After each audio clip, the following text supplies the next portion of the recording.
There is no tomorrow. There is no tomorrow. There is no tomorrow.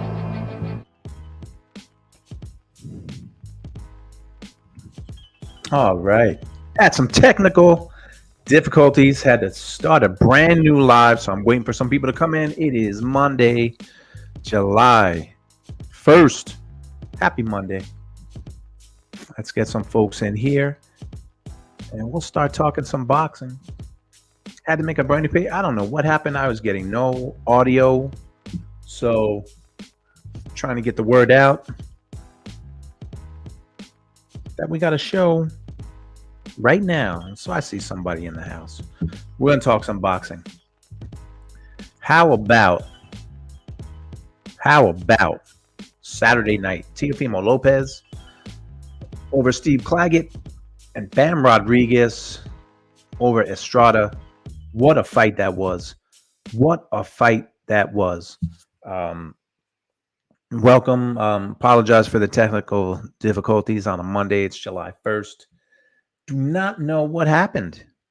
Do not know what happened with that last one. But any folks out there, make sure you jump back in.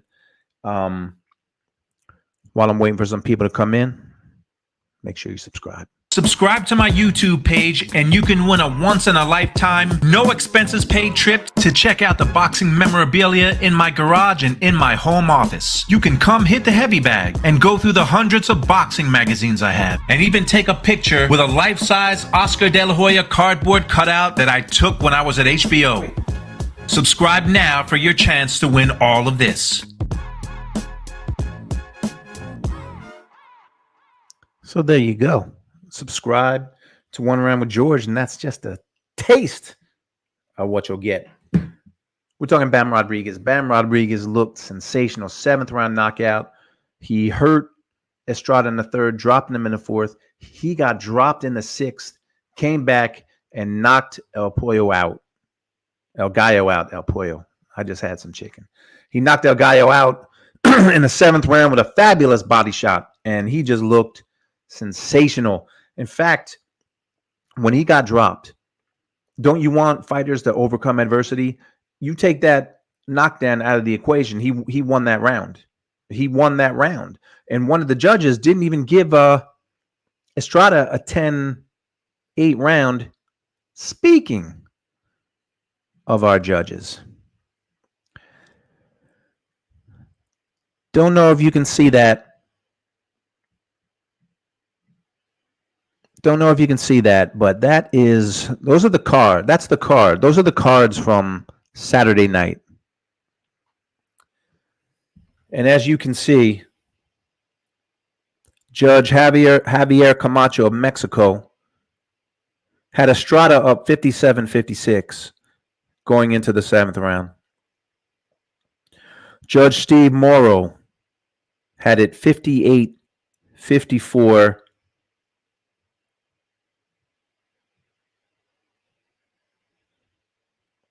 for Rodriguez, which incidentally was my scorecard. And Robert Tapper of Canada had it all even at 56-56. This was not a hard fight to score. It really wasn't. I thought the only round Estrada won was that 6th round with that knockdown. And again, that was a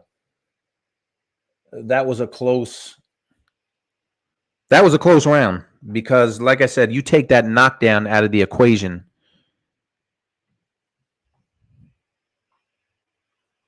and Rodriguez wins that round. So, Javier Camacho, Steve Morrow, and Robert Tapper.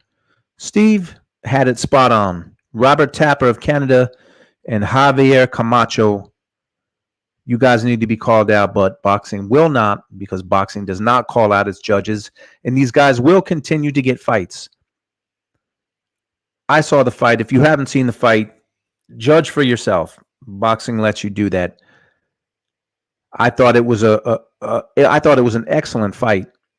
I thought Estrada, it's funny, I don't think he was completely overmatched, but I thought he lost every round except the one that he knocked Rodriguez down in. And he also has a rematch clause that he's going to take, meaning Estrada. So he's going to take that rematch.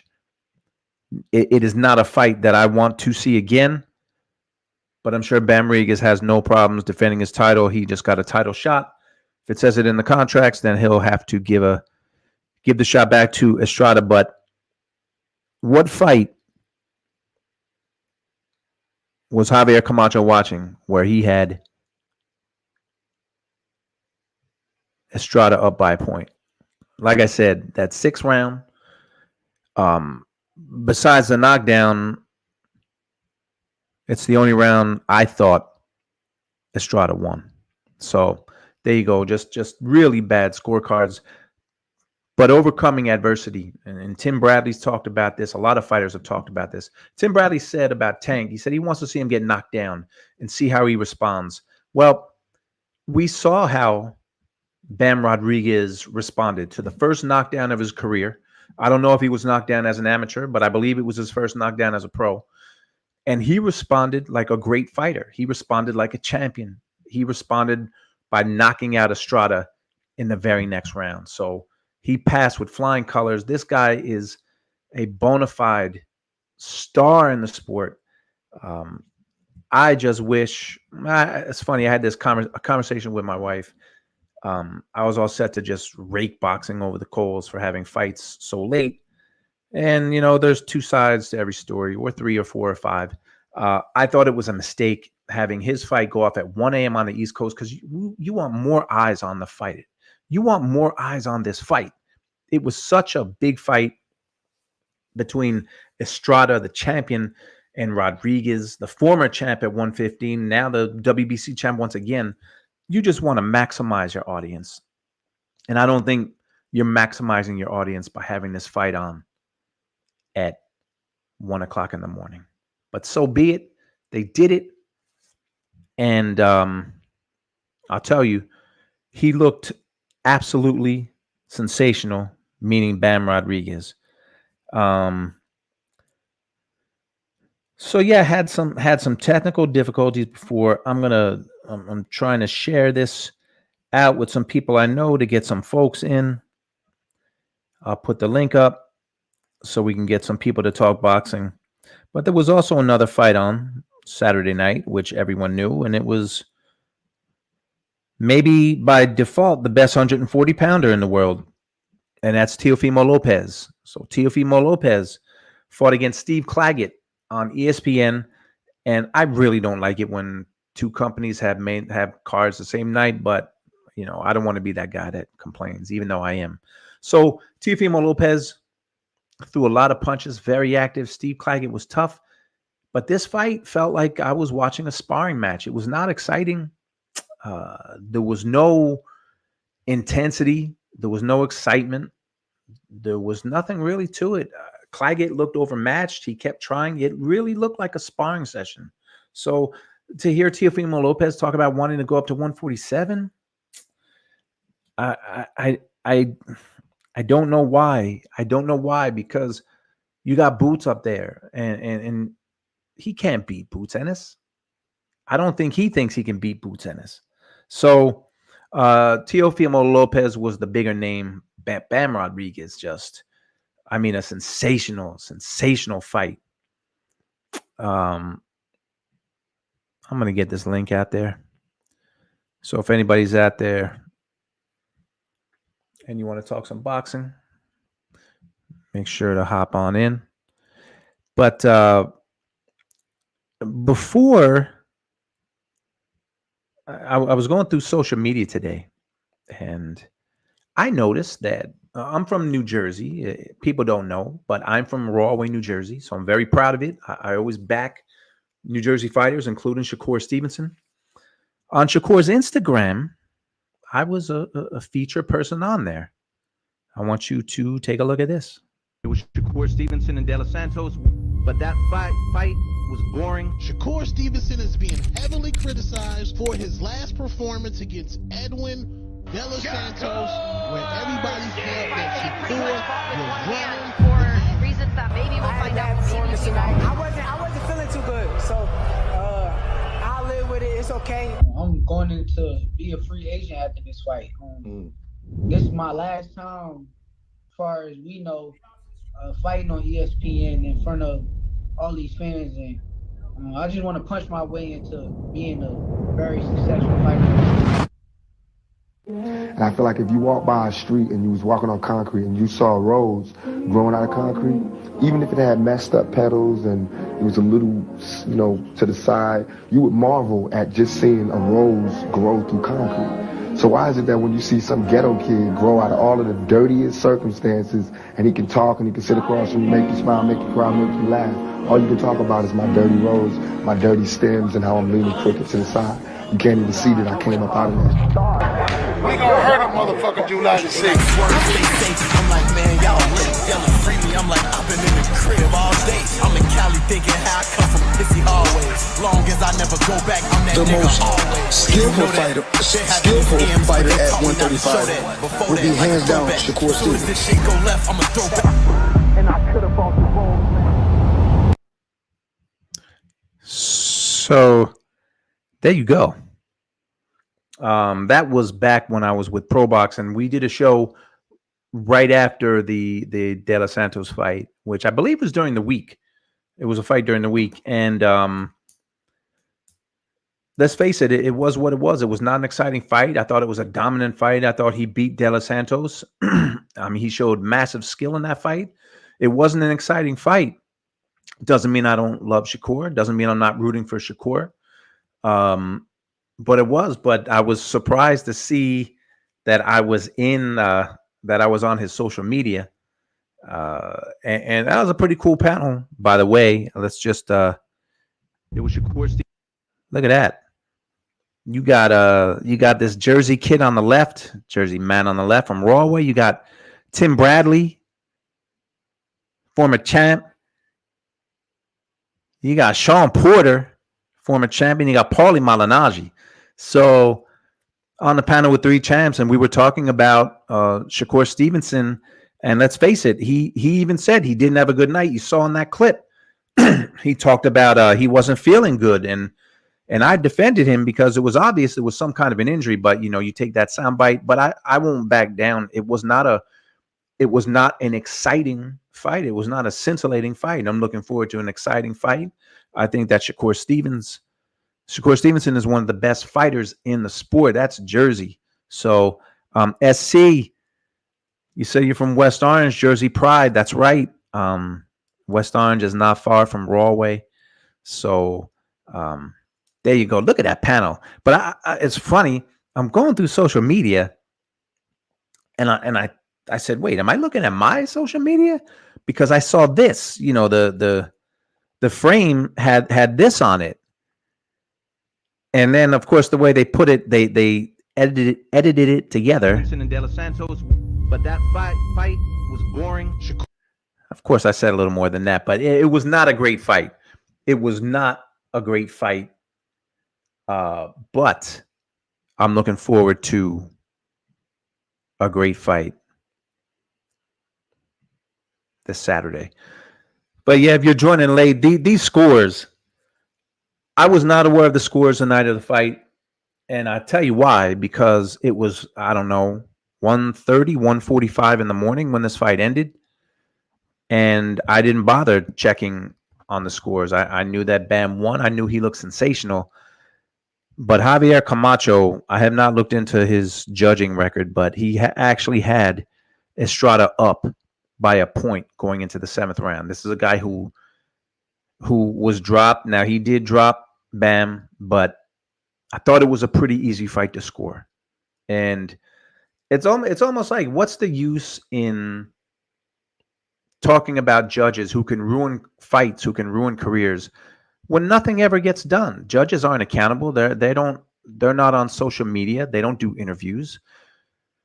They don't answer questions about why they scored a fight they should. And I think that they should be made available to the media. I think that they should be held accountable. I think they should, but boxing does not do that. So there's your scores. I think that Steve Morrow had it dead on 58-54. And that's exactly how I scored it. He gave Bam every round except the 6th, the round that he was dropped in, and he gave that 10-8. And so interesting about that 6th round, because Bam got dropped, and he got dropped. He got hit with a good shot, no doubt. And he responded like a great fighter does. He got up and he fought back, and I thought he won the rest of the round. He obviously lost 10-8 round because of the knockdown. But he did what you want to see great fighters or champions do. They overcome adversity, and he did it. He did it with flying colors, because in the very next round, he got the knockout. So, you know, those are the scores, and I just want those scores to sink in. James S. says, what a fight. It was a sensational fight. Sensational fight. Dreg Killer says, Bam looks so goddamn slick. You know, Bam was so good on his feet at creating angles and darting left and right and in and out. And he just got himself into positions where Estrada just didn't know where he was, and he was getting nailed with shots. Chris Algieri said that some parts of the fight, it was like he was working the pads. His punches were so precise, and it was just a sensational fight against the best fighter he had fought. Now, the inactivity of Estrada, that was the thing I worried about the most. I don't think it would have mattered. I don't think it would have mattered if Estrada fought this year already, or had fought 3 times last year. I think he got beat by the better fighter. He got beat by the better fighter. He's just a special fighter, like Levi says. He's been saying for 2 years, and this fight proved it. This kid is special. It's like every time he fights, we say the same thing. He's special. He's special. He's great. He's amazing. James S. I'm still hungover at Jose. I thought I saw Castillo there. Diego Pacheco, Michael Garcia, his dad, Virgil Ortiz. You know, I thought I saw an older Jose Luis Castillo. I thought I saw him in the crowd. It was a sensational. It was just a sensational performance, man. I mean, it was a joy. It was a joy to see. It really was, because you want fighters that are talked about as being great. You know, he proved it. There's only one way to prove it, only one place to prove it in the ring. You can't prove it on social media. You can't prove it in the media. You prove it in the ring. And he's been doing it. He's unbeaten. He's 20-0, 12 knockouts. He's once again the WBC champ at 115 pounds. Just, I can't say enough good about Bam Rodriguez. I just can't. I can't wait to see him fight again. And of course, Chris Mannix asked him about the monster, and I think it's very early for talk like that. And kudos to Bam for the way he answered. He said, "Look, I'm just trying to. I want to be undisputed at 115. They're 2 divisions apart, so you know, let things happen as they're going to happen." But Bam Rodriguez had a great night. Just a great night. And now Saturday, we got Shakur, OJ 22. I hope Bam stays busy. This kid is something special. Isn't that the word? That's like the word of the day, special. He's special. He really is. Everybody wants to see him fight. We got some great fighters in the sport, and he stays busy. I think he's going to stay busy. He just gets better. He just gets better. He was going against a guy 10 years a senior, super experienced, had a trilogy with Chocolatito. I thought he lost at least 2 of those fights. But remember, leading into this fight, Bam Rodriguez, who'd he spar with? Chocolatito. That's who he worked with. And he got sharp. And what did he do? SWN up. I didn't see the fight, but who doesn't love Bam? Man, if you can look at the highlights.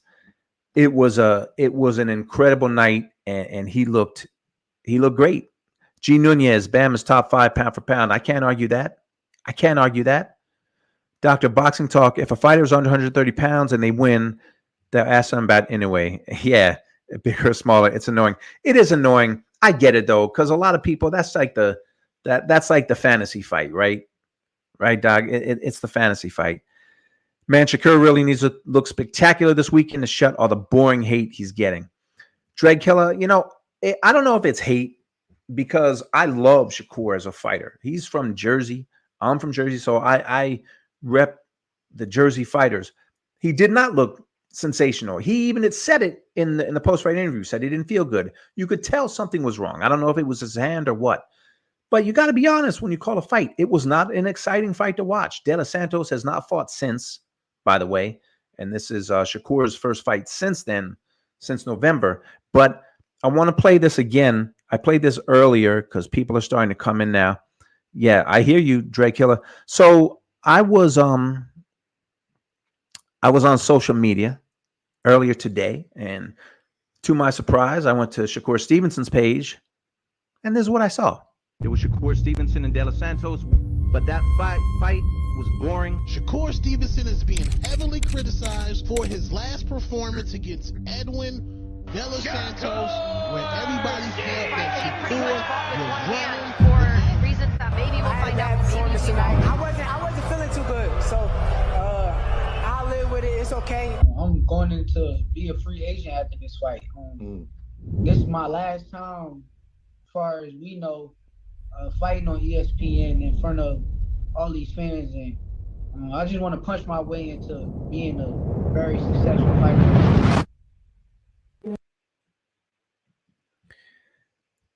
So there was more, but James says, I'm still a fan, of course. Every fight is not going to be like a Rocky movie, of course. It's the casual fans that want to see every fighter fight like Gotti, and that's why Mayweather got a lot of criticism. I personally, not all Mayweather's fights were exciting, but it was incredible to watch him fight and take apart fighters the way he did. It's boxing. It's not the movies. It's not Rocky. It's not toe-to-toe every single fight. If you have a certain skill set, if you are a boxer and you have speed, why would you fight toe-to-toe with someone just to appease the crowd? You fight to your strengths. You fight to your strengths, okay? Shakur had a bad showing. He said it. But Shakur is a great fighter, and I expect him to bounce back. So, James S., you're right on. Not every fight's going to be like a Rocky movie, and that's what the casuals love. I get it. I get it. Those kind of fights, they take your breath away. I understand that, but Shakur Stevenson, if he fights like that, he'd be doing himself a disservice unless he's just dragged into that type of fight. Gene Nunez, Core gets trolled nonstop on social media. It's annoying. He truly deserves better. Nonetheless, I believe he will get his flowers once he gets his chance against the other top guys and beats them. I agree. That's what the media does. But it's not even the media. It's the social media. That's what he does. I totally agree with Gene Nunez. I think, I think the real fans give Shakur his just due now.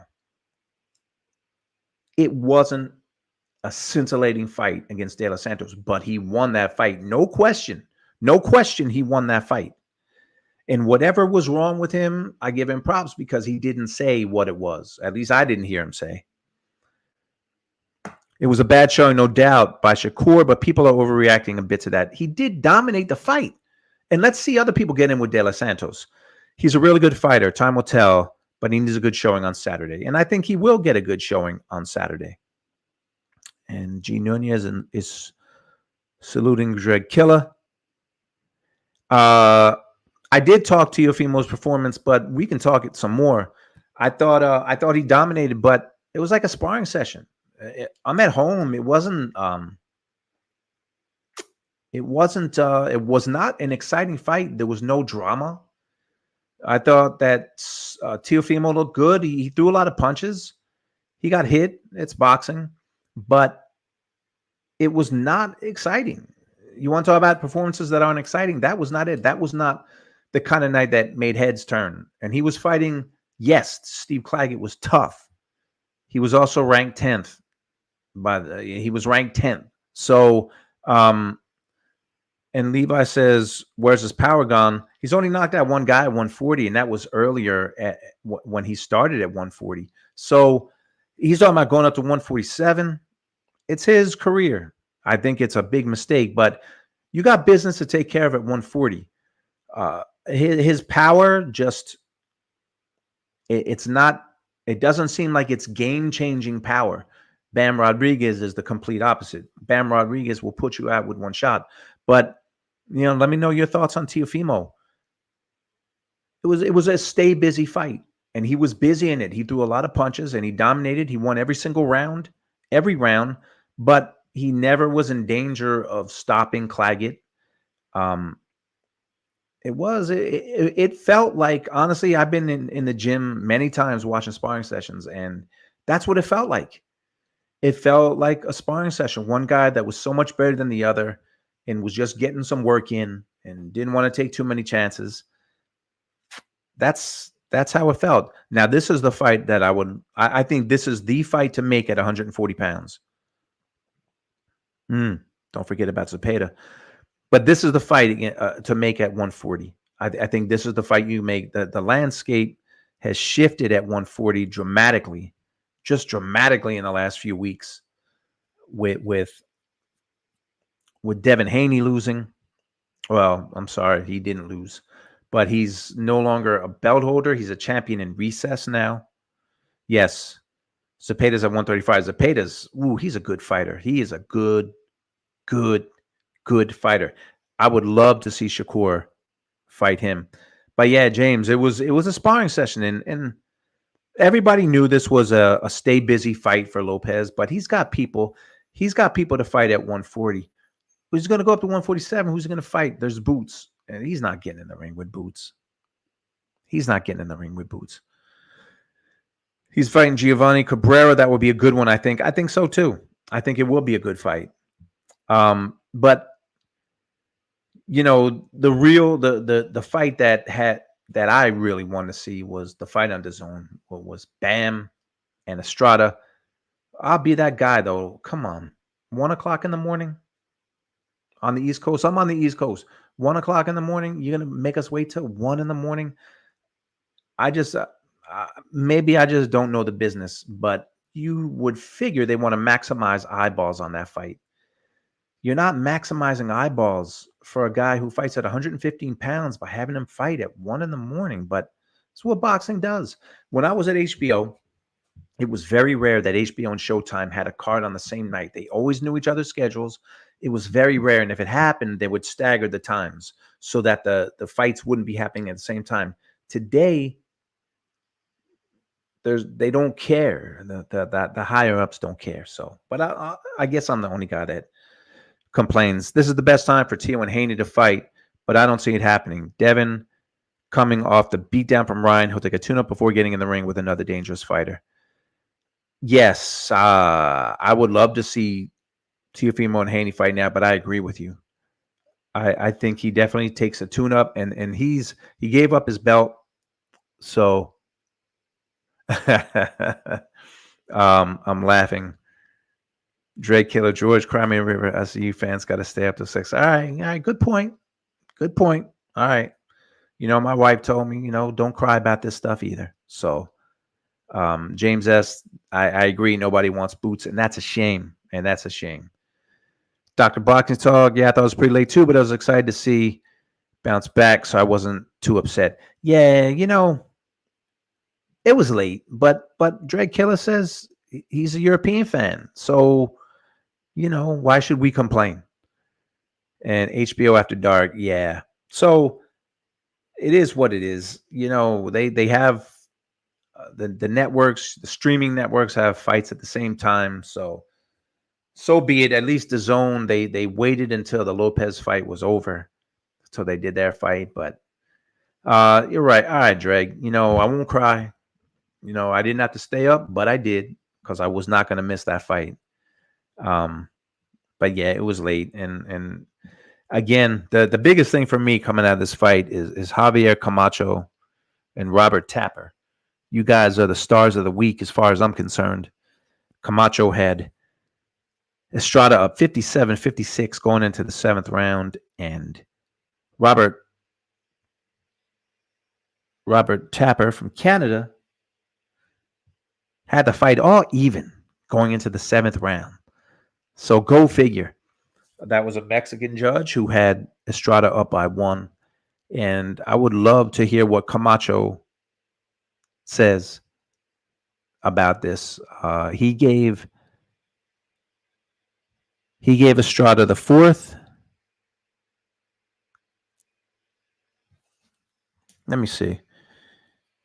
Yeah, he gave Estrada the 1st, the 2nd, the 3rd, and the 6th. He only scored the 6th 10-9, by the way. It was a 10-8 round, but he had Estrada winning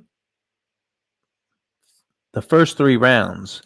And Tapper had Estrada winning 2 of the first 3 rounds, including the 3rd round. No, the 3rd round he gave to Estrada to Bam.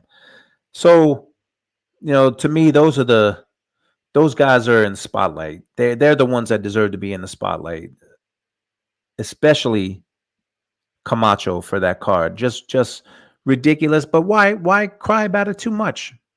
Because boxing won't do anything about it. Boxing does not do anything about these things. So we celebrate the fighters, and Bam was amazing. He was amazing in this fight, and it was just a fun fight to see. It really was. Oh shoot. G Nunez, what's going on, my man? George, as soon as I saw that Shakur ad, I wanted to message you so bad, and I'm glad you saw it. Yeah, I thought I was seeing things because I'm going through social media. I said, hey, that looks like a Pro Box screen from a few months ago, and sure enough, it was. That just shows Shakur's really out there. I think that's why I like him so much. He's such a real boxing fan. He watches the opinions of Pro Box or any other network. I really like that. But I was going to say, the West Coast is so lucky because I was dying trying to stay awake for the fight, Bam and Gallo, but the fight was so amazing. It really was. Like, I was kind of like, I was watching by myself. So it's getting late and I'm like, oh man, I wish this fight would start. But then it started and it was so good. Like, it didn't matter. It didn't matter if it was 2 a.m, 3 a.m. I think it was a disservice to Bam because 1 a.m, you're going to lose some eyeballs and you want eyeballs on the fight. But you're right, man. What a special fighter. That's everyone. That's the word I keep seeing thrown around. Special. Bam is special. It was a great night for him. It's true. I mean, for me, it was tough to see. Frankly, I'm being Mexican, El Gallo is like one of our best fighters of our country. Doubt. So we love that guy. I mean, he's actually very reminiscent style-wise to Juan Manuel Marquez, in my opinion. I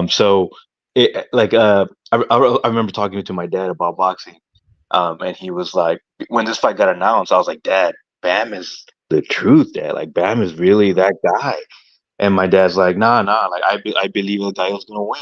And he convinced me by using this analogy. He said, remember Baby Bull Diaz?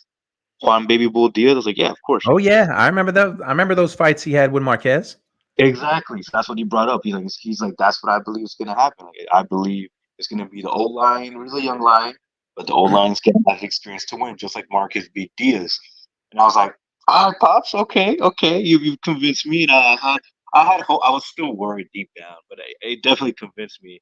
Then when I saw the fight, oh my gosh, man, Bam was he was just one step ahead every single round, and it was nothing. I felt like it was nothing I could do. And then when I saw El Gallo knock him down, I literally screamed out of like pure, I don't know how to describe it, like just pure excitement. I was like, yes, but I mean, bad Jesse Rodriguez got up so fast, and I was like, it was a flash. Like, it wasn't really like like those hard punches that you were like dizzy. Like, he got up way too fast, and I was like, oh no, he's gonna come back strong. And you said it well earlier. Like, he practically won that round, but wasn't for that. Yeah, the guy was gonna be stubborn. I know he's gonna take that rematch, and I just know the betting odds are gonna be even worse now And a little, the Mexican in me wants to bet that Gallo's gonna win the rematch, even though everyone's gonna be like, "You are a fool." But that's just me being me. Well, the odds are probably going to be so good that maybe it might be okay to put some money on. And I give props to your dad, except no shade to Baby Bull Diaz. Baby Bull Diaz was a really good fighter in his day. He was but he wasn't Bam. Like Bam is a great fighter, and he's getting better. Baby Bull was good, and it was the old line against the new line, but Bam is just in another league compared to Baby Bull, who again, I was in that dude's gym. Like he was some kind of fighter, but Bam is just, the guy's just special. And it was that round when he got knocked down, that's what I love about the sport, because you're going to get hit. No matter who you are, you're going to get hit. And when El Gallo knocked him down, the way he got up and was composed and calm and cool, and he won the rest of that round. No doubt El Gallo won that round, but he overcame adversity, and then the very next round he gets that knockout. It's like, man, he's just writing this career. He's writing his own book, his own novel, and his career. He's only 24 years old. Look at everything he's done, and he did this against a great fighter. This was even though a guy like he wasn't, he hadn't fought since the third fight with Chocolatito like a year and a half ago. But that being said, he was a great fighter, and Bam took him apart. But you said, you talk about pride. You saw the scorecards, didn't you? Yes, sir, I did. So they're up right now. You know who else in Mexico loves El Gallo is Javier Camacho, because he had him up 57-56 going into that seventh round. I don't know if you saw the post-fight interviews, but they asked a question to I think they asked Bam about the scorecards, and then Robert Garcia interrupted. He's like, "Oh, he must have had Julio Cesar Chavez Sr.'s scorecard, because apparently the Box Azteca, which is the Mexican like network, was right next to Bam's corner. So Robert was hearing like Chavez being like extremely biased and just giving every round to El Gallo.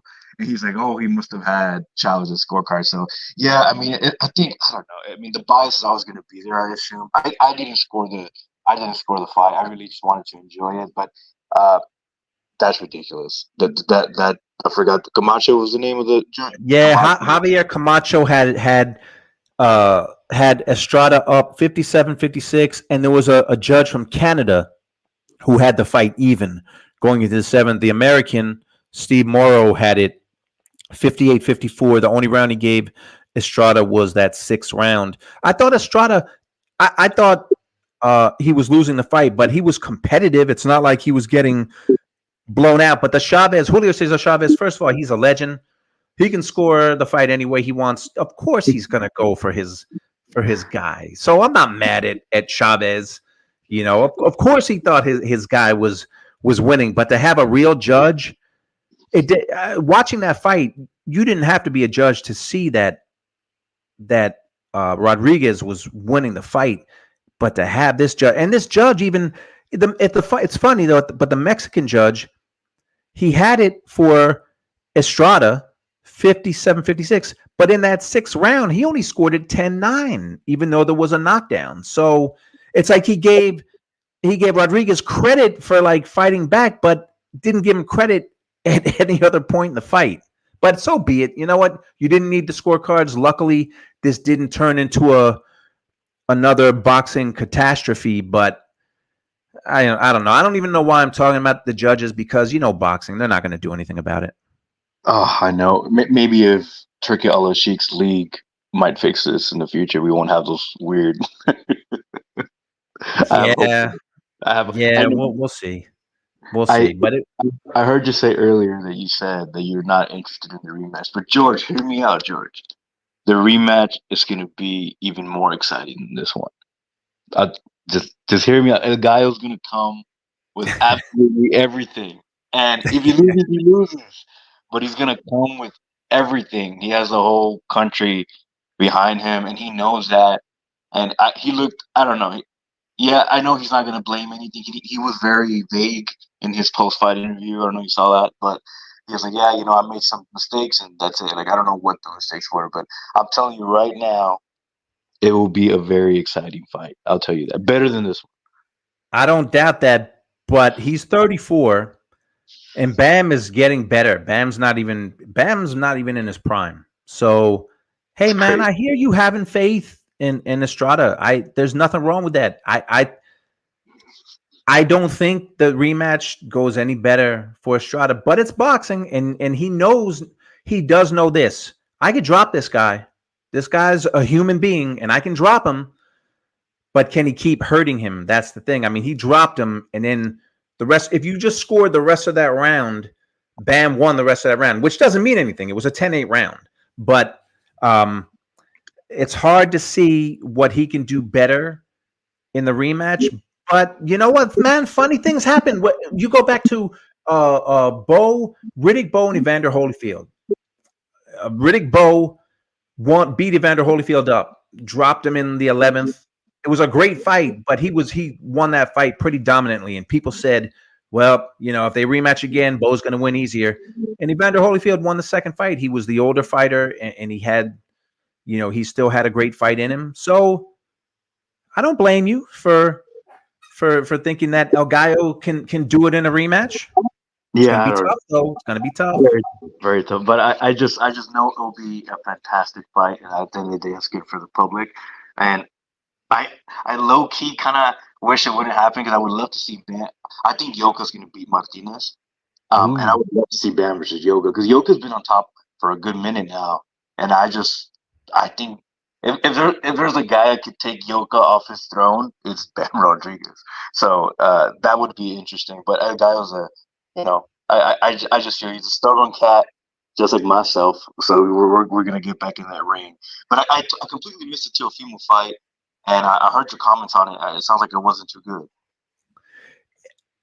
Well, it was a sparring session. Teofimo won every minute of the fight, and Claggett was tough. It honestly felt, and no disrespect to Claggett, but it felt like Teofimo let him hit him a few times, and Claggett came forward, but he never hurt Teo. Teo dominated the whole fight. Teofimo threw a lot of punches. There was no excitement to it. It wasn't like this. The most exciting part of the night was when Teofimo came out. He was dancing to Michael Jackson.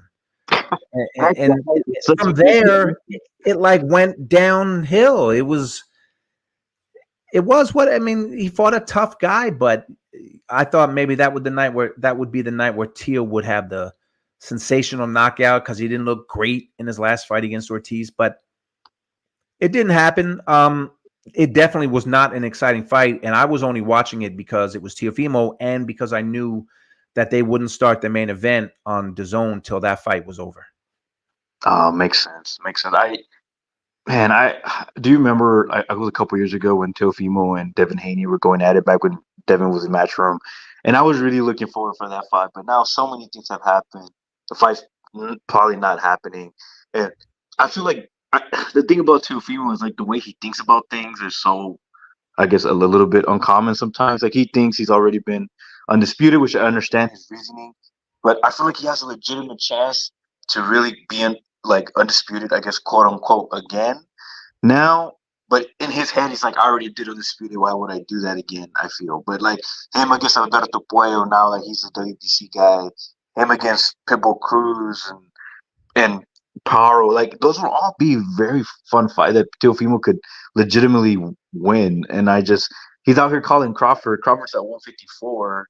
I mean, I feel like everyone wants to fight Mario Barrios at 47 because people believe he's beatable, to be honest.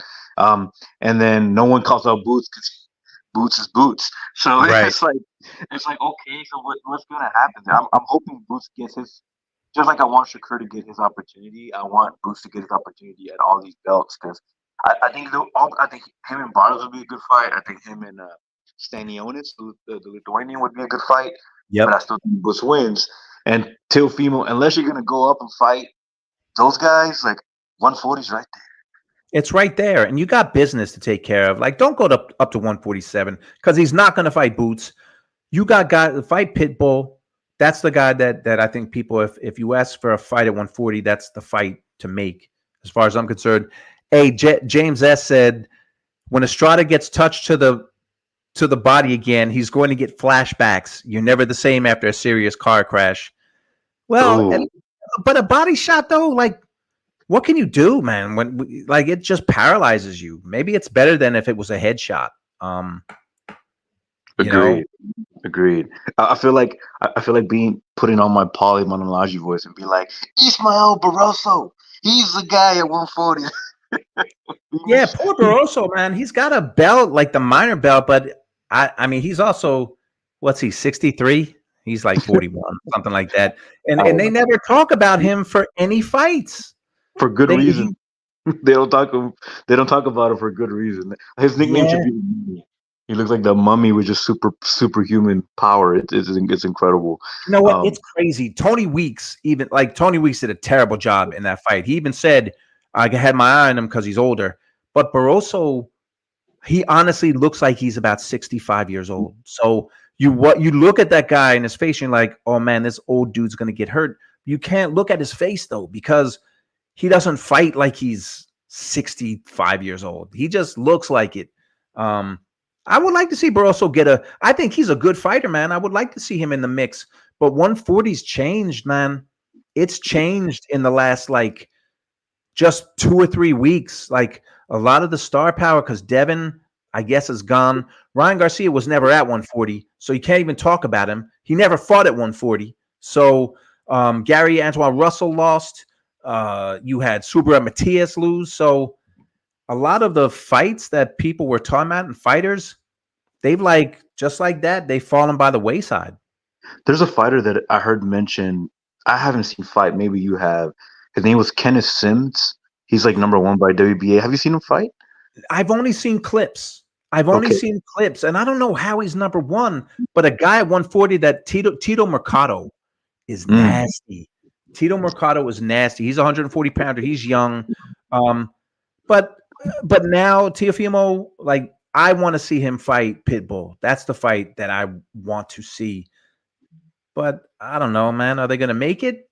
Probably not. I mean, that's PBC and ESPN. I mean, those rarely. The only time they ever worked together was Wilder and Fury, and for obvious reasons, that was a massive money fight. Like, I just don't see it. I hope it does. Don't get me wrong, but I don't see it happening. I mean, Richardson Hitchens has like #1 for IBF, so I don't know if he's gonna fight Paro next or if Paro gonna get a voluntary, and then Jack Catterall versus Regis. That's gonna be pretty interesting. But Regis looks so bad against a boxer that I don't even know if he can beat Catterall. Like, do you think he can beat Catterall? Regis, you're right. Regis looks so bad against Haney.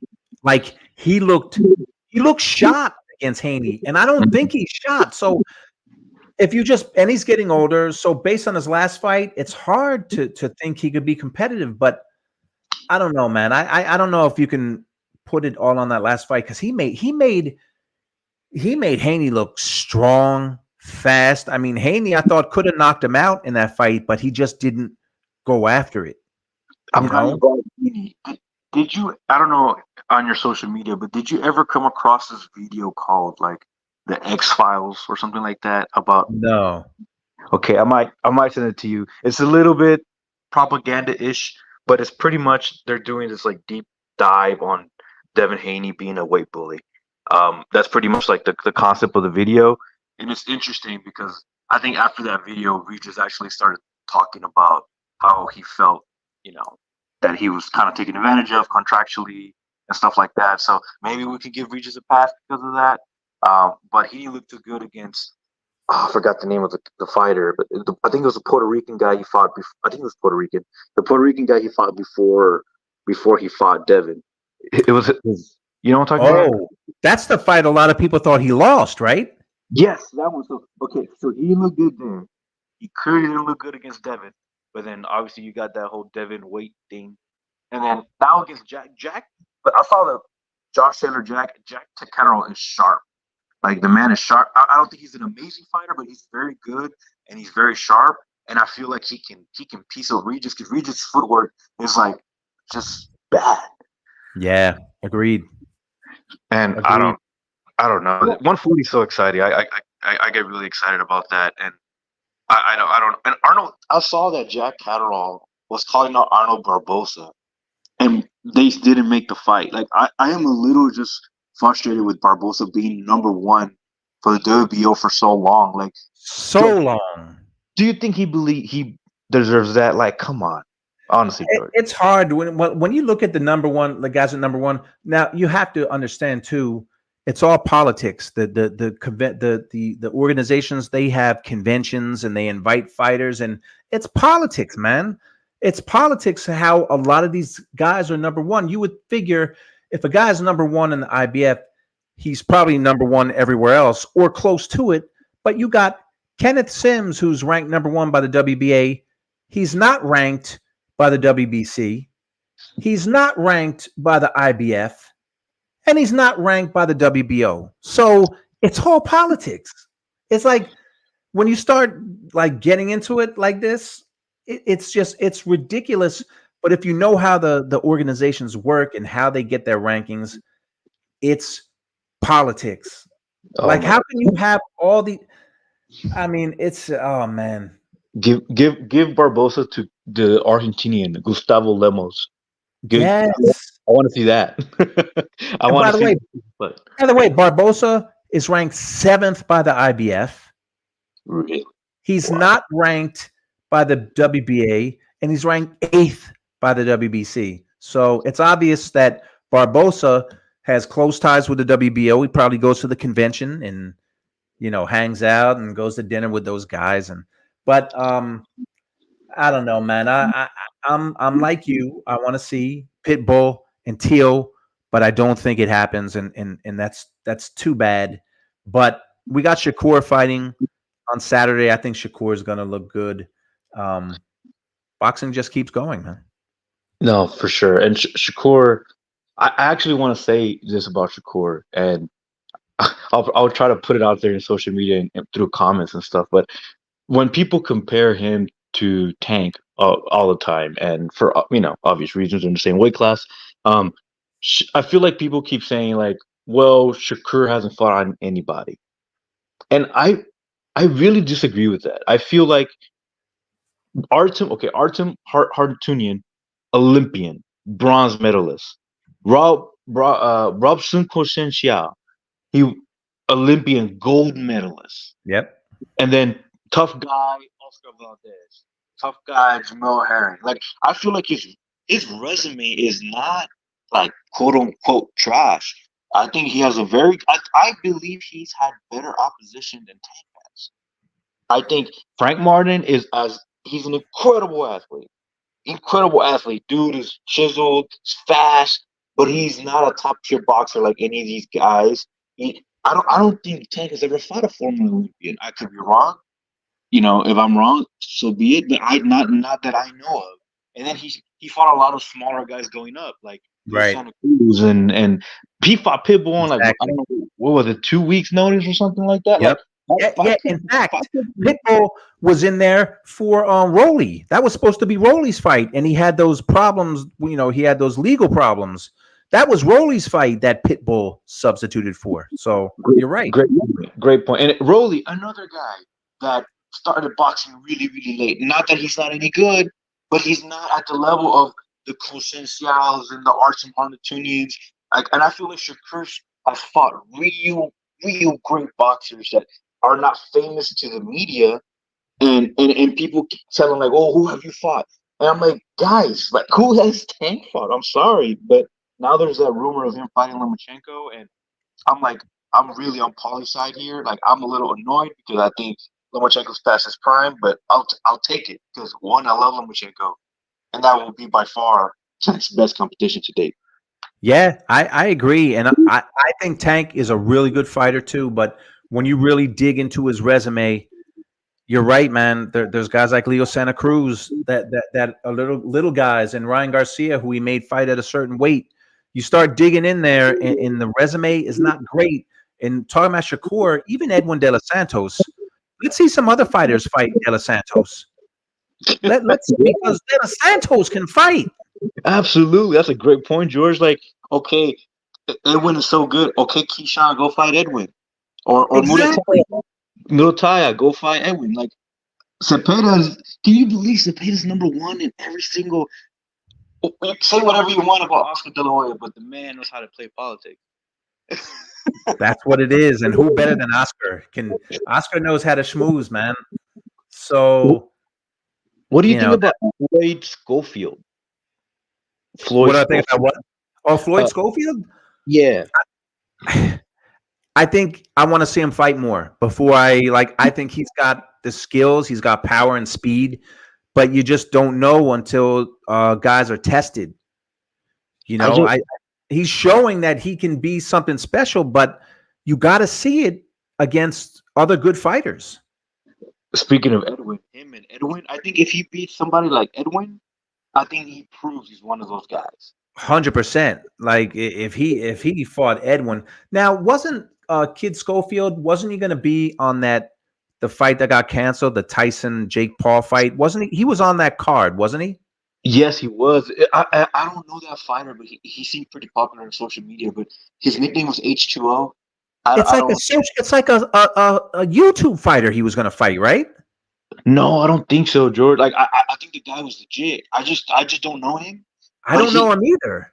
But he signed to Jake Paul MVP Most Valuable Promotions, and apparently he was good. Like, and the reason I know he was good is because I follow Carmel Moulton. And Carmel, I think that guy. I just know his nickname is HTO Ashley. I don't know his name. I'm just gonna call him HTO. HTO said something, and Carmel kind of was like, "Oh, okay, I respect what you're saying, so I'll give you."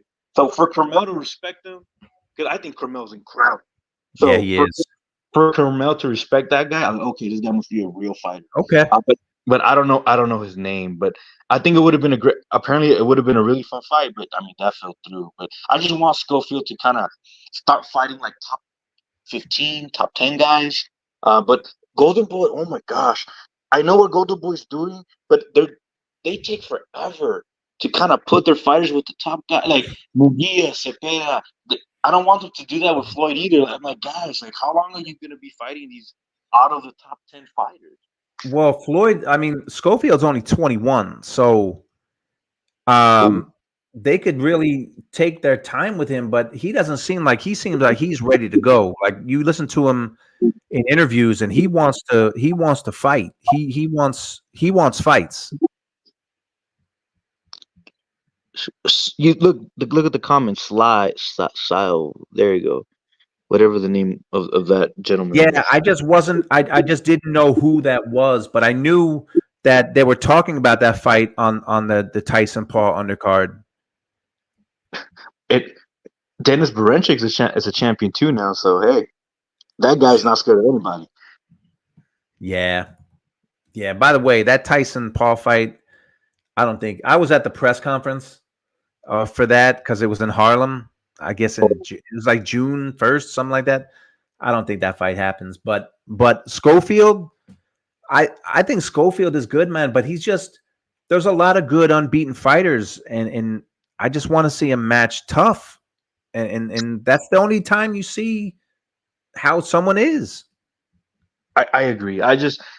You said it so well. There's so many unbeaten good fighters that don't fight each other. There's Keyshawn, there's Murataya, there's Cepeda, there's Schofield, I'm sure there's more. And then there's the guys that maybe have a few losses on their record, but they're still so good, like Edwin or I mean, I don't even know what's his name, Andy Cruz. Like, he's so good. Like, I wonder if he's gonna step up. Andy Cruz is really good.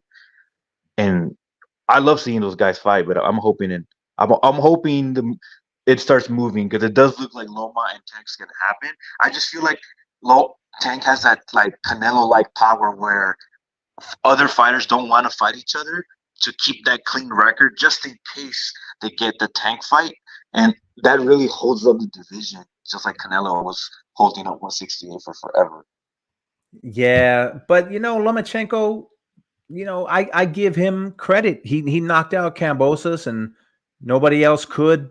So he's older and he's not as good, and he's not as good at 135 as other weights. But I don't hate that fight if it is Tank and Lomachenko. I don't hate it, but Lomachenko's older, but he's a champ. He's a champion again. So, but there's other fighters I would rather see. Well, I'm looking at 135 now. Look. I mean, the fight I would want to see is Tank and Shakur. We know that's not going to happen anytime soon. So Tank wants to unify with Lomachenko, so be it. But there's other fighters, and it is shocking, like you said, Zepeda's ranked number 1 in all 4 organizations. So that shows you Oscar knows how to play, man. Like he knows how to play ball. Seriously, like you say what you want about the guy, but he was an amazing fighter, and apparently he knows how to promote. So we'll go from there. And then my last thing, George, is I think I want to know, like, now that these fights, other than Shakur, is happening this weekend, what other upcoming fights are you looking forward to? Because to me, Bam and Gallo was the big one, and now for me, it's definitely Beterbiev and Bivol, but that's so far out. Like Man. There's no real, like last summer it was Spence and Crawford. Thank you. That was a fight, like that was the summer fight. And now, July 13th, Boots is fighting. I want to see Boots because it's Boots. And Crawford's got the fight at 154 against Madrimov, but there's not, man, that better be a Bivol fight October 12th. There's not really, like, there's good fights, no doubt, but there really isn't the one fight where you're like, oh man, this is the one. There just isn't that. I mean, Zepeda's fighting Saturday too, but there's just not the big matchup this summer. There's no summer sensation now. Exactly. You said it perfect. Like, I wanted to look forward for a big summer fight, but I guess it just happened, right? Bam and Gallo. But so Archer versus Bivol is the one I'm looking forward to the most. I think Billy and Derevyanchenko is going to be a really good fight. I think that's going to be really good because Derevyanchenko is I know he has some losses, but boxing needs to move on from that. Like, just because you lose doesn't mean you're not good. Sergey is amazing. He's so, I know he's on the older side, but Billy's finally stepping up. But I haven't seen him fight anybody this one. No doubt, that's a great step up fight. And Derevyanchenko, I give him credit because he's older and he moved up a weight class. He moved up to 68, and he gave Munguia. He wins that fight if Munguia doesn't get the knockdown in the 12th round. He wins the fight. He would have won the fight. So Billy's one of those guys that he's all offense, but he's gonna, like, you're gonna get hit by him. And if you can't take his power, you're in trouble.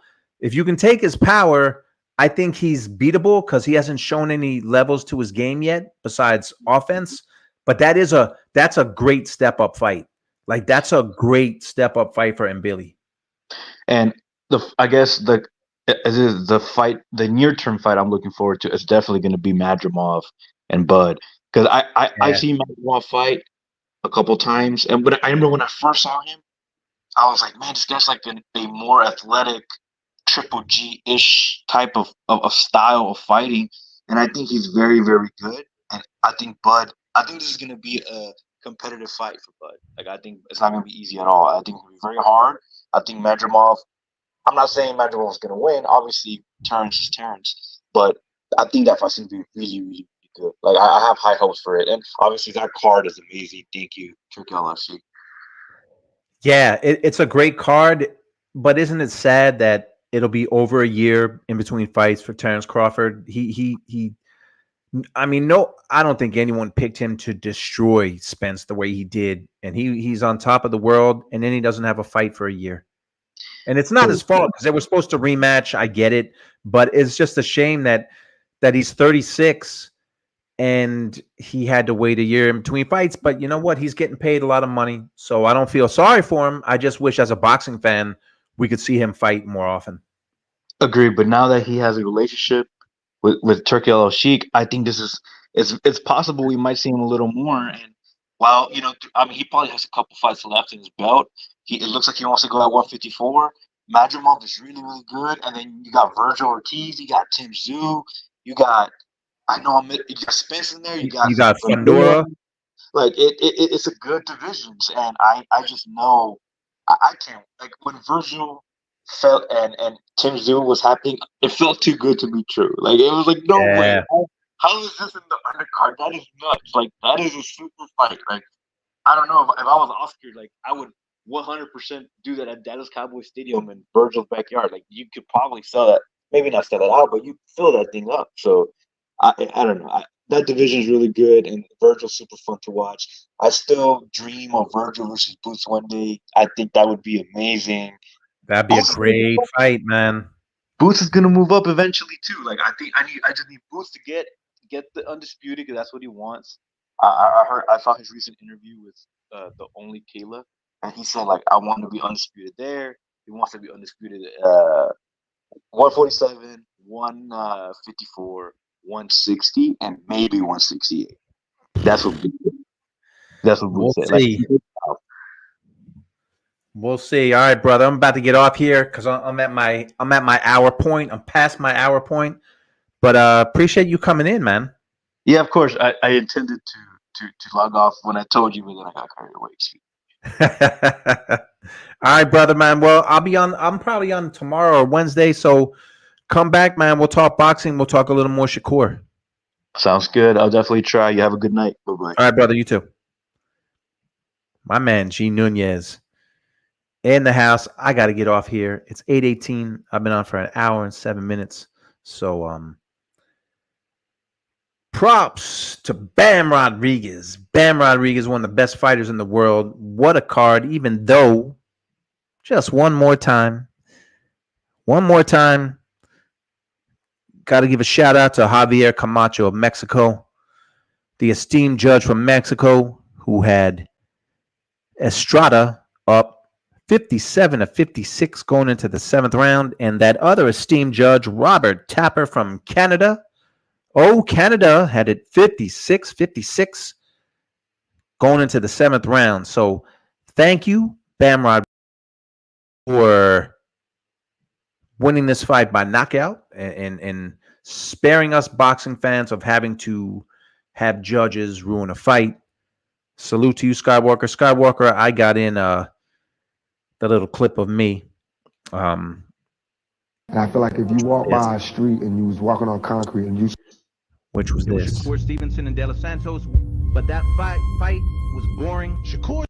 So I made Shakur's social media. Funny thing, what that doesn't say is I'm from Jersey, so I'm always supporting Shakur Stevenson. But listen, make sure you like, subscribe. You can find me on Instagram at GJakovic. Make sure you subscribe. You subscribe to One Round with George. There's some special things in your future. Something like this. Subscribe to my YouTube page and you can win a once-in-a-lifetime, no expenses paid trip to check out the boxing memorabilia in my garage and in my home office. You can come hit the heavy bag and go through the hundreds of boxing magazines I have, and even take a picture with a life-size Oscar De La Hoya cardboard cutout that I took when I was at HBO. Subscribe now for your chance to win all of this. Stevenson and De Los Santos, but that fight was boring. Shakur Stevenson is being heavily criticized for his last performance against Edwin De Los Santos, when everybody felt that Shakur was running for reasons that maybe we'll find out. I wasn't feeling too good, so I'll live with it. It's okay. I'm going into be a free agent after this fight.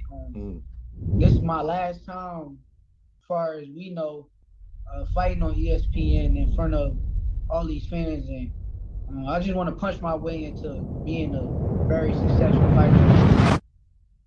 And I feel like if you walk by a street and you was walking on concrete and you saw a rose growing out of concrete, even if it had messed up petals and it was a little, to the side, you would marvel at just seeing a rose grow through concrete. So why is it that when you see some ghetto kid grow out of all of the dirtiest circumstances, and he can talk and he can sit across from you, make you smile, make you cry, make you laugh, all you can talk about is my dirty roads, my dirty stems, and how I'm leaning crooked to the side. You can't even see that I came up out of there. We gonna hurt a motherfucker July the 6th. I'm like, man, y'all lit, yelling free me. I'm like, I've been in the crib all day. I'm in Cali thinking how I come from pissy always. Long as I never go back, I'm that The nigga most always. skillful fighter at 135 would be hands down Shakur Soon as Stevenson. this shit go left, I'ma throw back.